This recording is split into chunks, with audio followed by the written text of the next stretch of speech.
You're listening to an Airwave Media Podcast. The Civil War and Reconstruction was a pivotal era in American history. When a war was fought to save the Union and to free the slaves. And when the work to rebuild the nation after that war was over turned into a struggle to guarantee liberty and justice for all Americans. I'm Tracy. And I'm Rich.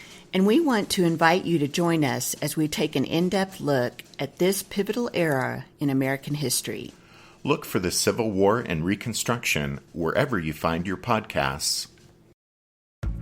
All you need is a few minutes to start your day off with something historic when you listen to the This Day in History podcast. Every day there's a new episode for you to listen and learn about what happened that day way back when. So listen and subscribe to This Day in History wherever you get your podcasts. That's This Day in History wherever you get your podcasts.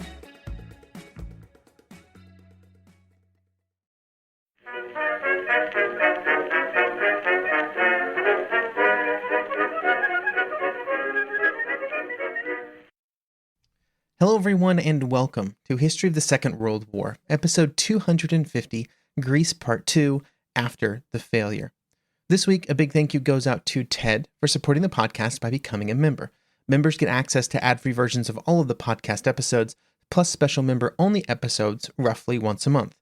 This month begins a series on cryptography and code breaking, which will run for a few episodes. You can head on over to historyofthesecondworldwar.com/members to find out more.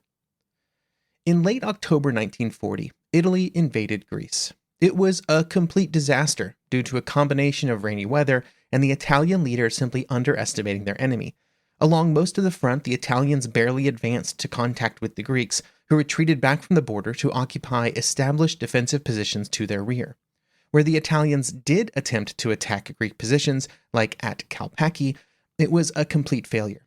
After this failure, the Italian army was reorganized, its commander was replaced, and plans began to be formulated for another round of attacks. But the Greeks were not just going to sit around and wait for the Italians to figure things out, and instead they would go on the offensive. The Greek attacks would be more successful than the initial Italian advances, and they would very quickly find themselves occupying territory in Albania. This was a tremendous victory for the Greek army, a force the Italians expected would not even fight them and would instead disintegrate. But the advance into Albania would be the catalyst for Greece's eventual defeat, because the Greek attacks would be the last actions of the regional Greco-Italian War, and the fighting would soon spiral out into a greater European conflict, as first the British and then the Germans would become involved. But those great disasters were in the future and will be part of future episodes, because in the aftermath of the Italian defeat at Kalpaki, the Greek 8th Division was ready and waiting to pursue the retreating Italian forces. However, the Greek commander, General Papagos, would hold them back. There were instead other challenges to deal with along the front and other areas where the Italians were still pushing forward. The Italians were also flooding reinforcements into Albania, with multiple battalions of mountain troops specifically being rapidly brought into the fighting. Some of these troop transfers were considered to be so important that they were done via air because using sea transports was considered to be just too slow. During all of these actions, the air war was an important component to what was happening on the ground, with the Greek Royal Hellenic Air Force playing an important role in the fighting near Kalpaki, launching some night bombing sorties that were quite effective. On the Italian side, the Italian commanders at the front would complain about the lack of air support that they received pretty much constantly during their attacks out of Albania. Although Greek sources would claim that there were endless waves of Italian bombers, the Italian commanders never thought it was enough. The difference in perception is probably explained by the Italian army downplaying the role of the Air Force as a way to try and explain its own failures. But also the Greek sources were probably amplifying the impact of the Italian Air Force as well to make their defense sound more heroic. So it's probably somewhere in the middle. But the one thing that we do know is that there were not enough Italian aircraft to prevent the Greeks from launching a general attack on November 14th, in which they would attack along pretty much the entire front. The Greek air attacks would shift to Italian air bases at this time, with real successes against some of the Italian airfields, with 15 Italian bombers destroyed at Korce and 12 other aircraft destroyed on other airfields. Korce was the primary target for the ground operation, and that made the airfields around it very important. And the reason that it was such an important target for the ground forces is that it was those airfields near Korce that had been used as bases for the bombing of Greek cities. The only real option the Greeks had was to take over the air bases, because the Italian bombers were more capable than the Greek fighters that they were facing, with the Italian bombers able to operate at an altitude of 20,000 feet, which was the absolute maximum ceiling of the Greek fighters at this time. This made it very difficult to intercept the Italian bombers once they were over their targets, and why it was so important to try and destroy them while they were on the ground, and then to deny them those airfields. In these and other attacks, the Greek air attacks would be successful at destroying Italian aircraft, but they would also suffer losses that were completely unsustainable, and the real long-term hope for the Greeks was for the arrival of the British RAF. But that would not happen before, from the Adriatic to the borders with Yugoslavia, the Greeks were able to launch this new attack back across the border, ejecting the Italians from all of the Greek territory that they had been able to capture during their own offensive. The success of this attack, while very good for the Greeks, also presented some interesting challenges for the Greek military leaders, because they were not really prepared for the number of Italian prisoners of war that they suddenly had to take care of. Thousands of Italians would give themselves up to the Greeks during the opening days and weeks of their attack, with the number eventually eclipsing 10,000, and while a small number of them would be moved south via ships, most of them would simply have to walk to makeshift camps and facilities. And this wasn't really a situation that the Greeks had prepared for. Along with the challenges posed by the large numbers of the new prisoners of war, another problem that the Greek leaders would have to solve was exactly what were they doing in this war? Metaxas and the government's official position was that they were trying to drive the Italians out of Greece. And then that kind of just happened overnight. They had started the war as the defending nation against an Italian invasion, but the Italians were now gone. So what were they going to do now? The obvious answer was to continue the attack into Albania, where the Italian forces had based their attack from. But becoming the offensive power in a war was a very different situation than being the defending nation. It was also not something that the Greek army had prepared for, or was really ready to do. Going on the offensive would open the Greek forces up to all the same challenges that had caused so many issues for the Italians, projecting power into somewhat unfamiliar territory. In some ways, these were not immediate problems, because as soon as the Greek forces got the Italians back across the border, they needed at least a little bit of time. And the weather and the marching and the fighting had worn them down. This exhaustion was not easy to solve either, because they were still in exposed positions where the late autumn weather was certainly not helping with their recovery. The Greek military leaders were split on the best course of action at this point. Some believed that pushing forward was exactly what they should do, and immediately, as quickly as possible. It was only through aggressive action that they could prevent the front from solidifying. There would be a few areas where the border would be crossed because of this, where it was advantageous and the Italian defenders appeared to be weak. But there would not be a general attack along the entire front. The largest city taken in this advance would be Korce, the capture of which was news all over Greece. There were limits to how far the Greeks would advance, though, because the more cautious officers prevailed, with Metaxas strongly supporting a halt to any advances. And in reality, winter was about to begin, so whatever window the Greeks might have had was closing by the end of December, and any energetic attacks would need to wait for better conditions in the spring. On the Italian side, the disastrous attack had turned into a disastrous retreat, and the new commander, General Soddu, had only been placed in command weeks before, found himself in a bind. Soddu had been sent to Albania to replace the previous commander in the hopes that a change would cause a change in Italian fortunes. Even the small areas of Albania that had been captured by the Greek counterattack were a stain on the performance of the Italian army, though, especially after all of the very optimistic predictions for the campaign, and Mussolini's very public boasting of how easy it was going to be to destroy the Greek army. But instead of destroying their enemy, the Italian army had instead lost territory and course, and was simply, it was a disaster all around. But instead of placing all the blame on Soddu, who had only just arrived, the blame actually went above his head. And since obviously Mussolini could not be at fault, a scapegoat was found in Marshal Badoglio. Badoglio was the chief of the general staff, a position he'd occupied since 1925. He had a major impact on the Italian preparations for the war and preparations for the Italian military for the conflict that was happening with the Greeks. But now he would have to be publicly blamed for the failure, and it would begin in the fascist newspapers around Italy. Because the fascist party, and therefore Mussolini, controlled the press in Italy, it was easy to make sure that the proper stories were told about the disaster in Greece, to ensure that the blame would be focused on Badoglio. And of course, Badoglio was then prevented from answering those accusations in any kind of public way, because he did not control the press. However, even after these stories were printed, and it seemed clear that Badoglio was on his way out, Mussolini would just sort of keep him around for another week, from November 27th to December 4th. At this point, he finally was told that he would be replaced by General Ugo Cavallero, and that was the end of Badoglio's tenure as chief of staff, dating back again to 1925. Although it would be far from the last time that he was in the spotlight during the war, and he would be a major player in the immediate aftermath of the fall of Mussolini and the surrender of Italy in 1943. So you'll hear the name Badoglio again on the podcast. But just changing the chief of staff, especially with Cavallero being put in the position mostly out of his loyalty to the fascist party, was not going to solve Soddu's problems in Albania. The good news for Soddu is that Italy still had the numbers on their side, and reinforcements would continue to arrive in theater throughout December. Even with the arrival of more forces, though, Soddu was extremely pessimistic about Italian chances in the campaign, even telling a staff officer in Rome that the government should seek a political end to the fighting.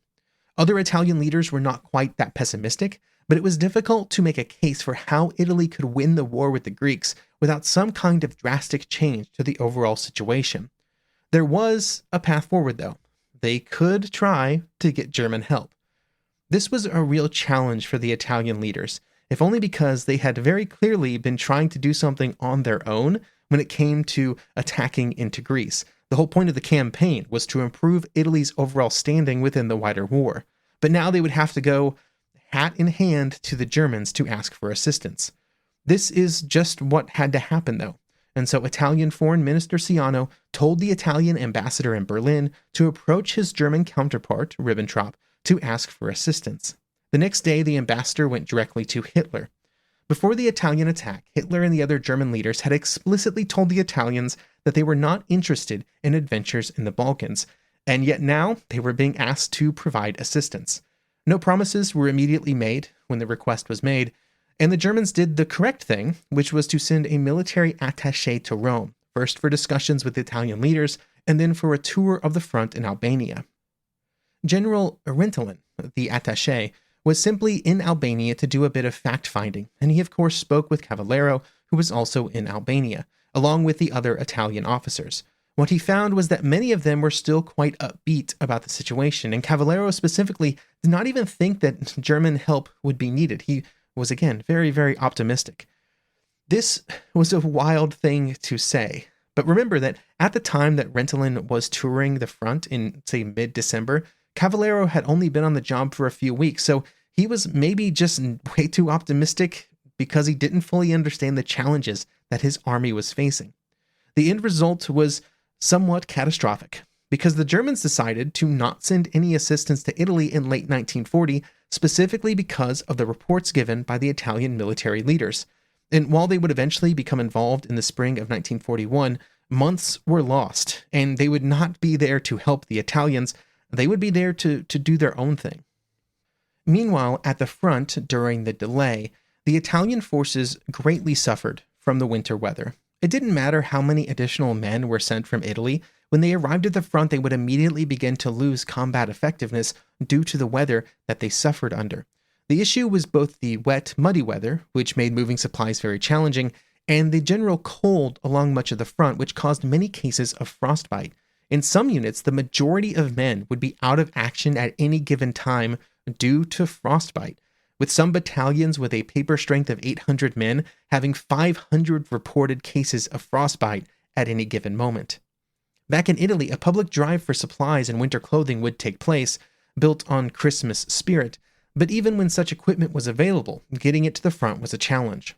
The good news was that even though Cavallero would have many shortcomings as a commander, By all accounts, he was actually pretty good at setting up and improving the logistics capabilities of his armies. The static positions at the front obviously helped with this, but there would be real improvement over the last weeks of the year. Meanwhile, Mussolini was already angry at the failures during the attack, and while he had replaced Soddu as commander and Badoglio as chief of staff, that did not, in his mind, erase the fact that the Italian army had quite clearly been defeated. Mussolini became convinced that the results of the war against Greece had become an indictment of his own standing and prestige within Italy, and that the Italians had to attack as quickly as possible and decisively defeat the Greeks to restore his own image to his own people, and, of course, in the eyes of his German allies. But no matter how many cables Mussolini sent to the front, or whatever he wanted Cavallero to do, there was nothing to be done about the static nature of the front during the winter months.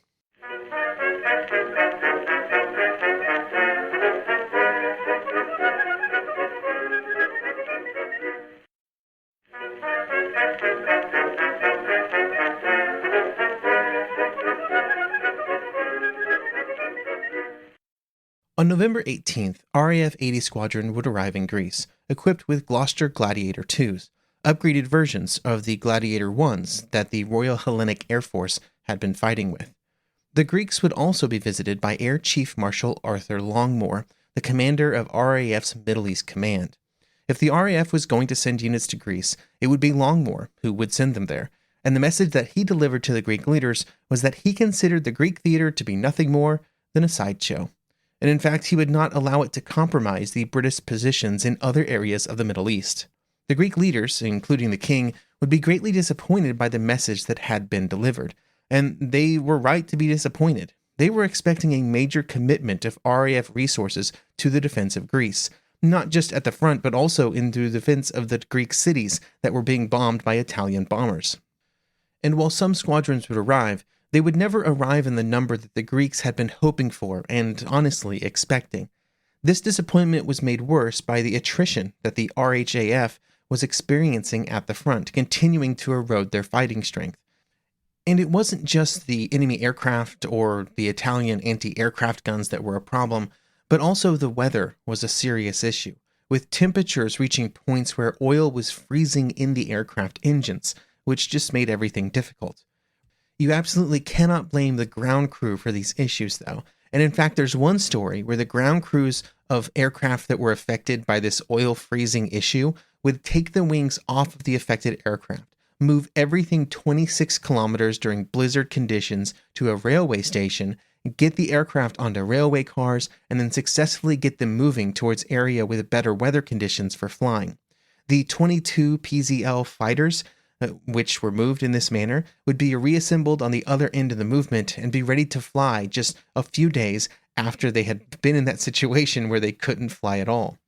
This tremendous effort would be well publicized because, again, it was a lot of effort in freezing cold blizzard conditions and would come to be known as the engineer's epic due to the hard work done by the flight engineers to try and keep those aircraft moving.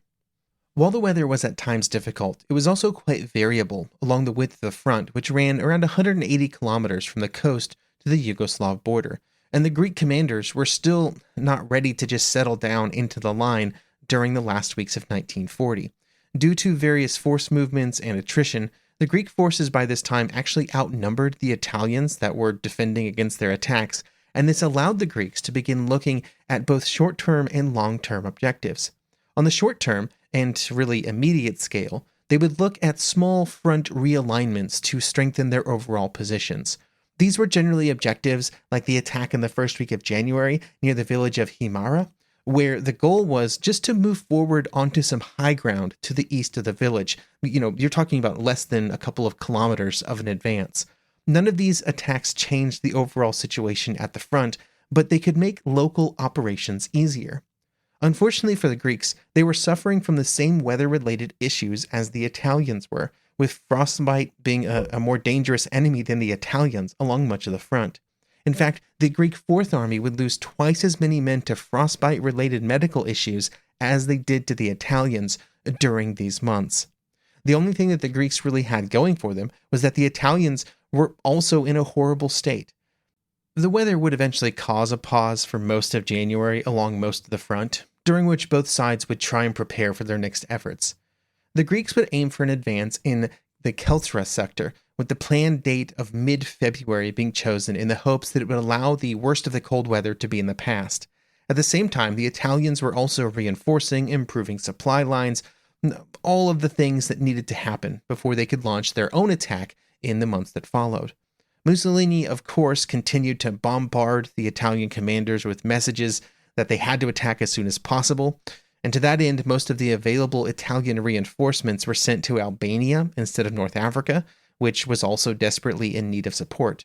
If you remember back to the earlier episodes in the North Africa series, the first 6 weeks of 1941 would see the British Operation Compass come to a conclusion with a push to Beta Foam and the final destruction of the Italian 10th Army. But even with those major defeats in Libya, 6 divisions would not be sent to North Africa, but would instead be sent to Albania in early 1941, and just 2 would actually be sent to Libya. While these Italian preparations were underway, with the goal of launching a major offensive near the end of February to recapture Korce, the Greeks would attack again near Korce in the middle of the month. In 5 days, the Greek 5th Division was able to accomplish, well, honestly, not very much. They would attack, they would gain some ground, but then they would be met by an Italian counterattack. And for the Greeks, it really just came down to the fact that they were unable to overcome not just the enemy forces, but also the weather and the geography. To me, it just seems like the 2 armies that were kind of fighting at this point were simply in denial that they were at the limits of their abilities. And they were impatient for better weather to arrive in the spring when real advances might actually be able to be made. And so they were just kind of wasting their strength on these attacks. Anything that the Greeks did, anything that the Italians did, was really just a waste at this point. And they weren't even accomplishing things on the scale that they were trying to accomplish things on. You know, one of the things to keep in mind when talking about any of these efforts in January and February is that they were all done with the understanding that they were not going to win the war with these attacks. They were just trying to position themselves to be in a better position for the spring of 1941, when both the Italians and the Greeks believed reinforcements would arrive from their allies. And even these sort of smaller objectives, they weren't able to accomplish when they were trying to attack. For the Italians, while again, as we talked about earlier, they had kind of a love-hate relationship with possible German involvement, it was coming ever closer as the Italians' difficulties continued. And of course, the more British became involved in Greece, the greater the chance of active German involvement. The Germans were preparing for an invasion of the Soviet Union, but the last thing they wanted was some kind of problem in the Balkans after they started, or for British bombers to begin raids on Romanian oil infrastructure. And the Greeks were trying to get the British more involved in some ways, but the most important immediate way was that they handed them a very lengthy shopping list of supplies and equipment that they believed should be given to them as quickly as possible. This list was provided to the British Deputy Quartermaster for the Middle East, Major General Balfour Hutchinson, near the end of 1940, although it would of course take some weeks and maybe months for anything to arrive. It was a list that the British had simply no hopes of actually supplying. I mean, the Greeks wanted over 400 anti-aircraft guns, massive quantities of ammunition, hundreds of thousands of almost every type of military equipment, from socks to tents to helmets. All Hutchinson could do was say he would do what he could, even though I'm sure he knew that it was simply impossible to fulfill the request.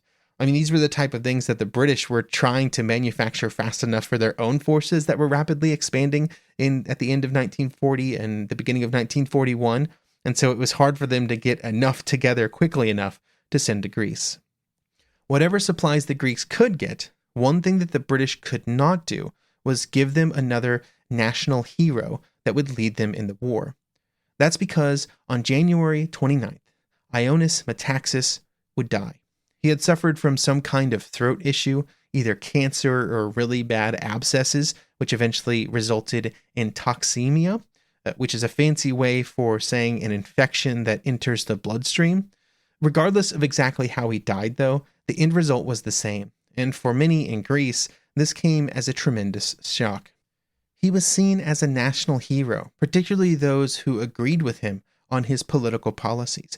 And even those who did not agree with his politics and had a much more complicated sort of relationship with Metaxas as a leader, had still fallen behind that leadership and had supported him as soon as the Italians had attacked.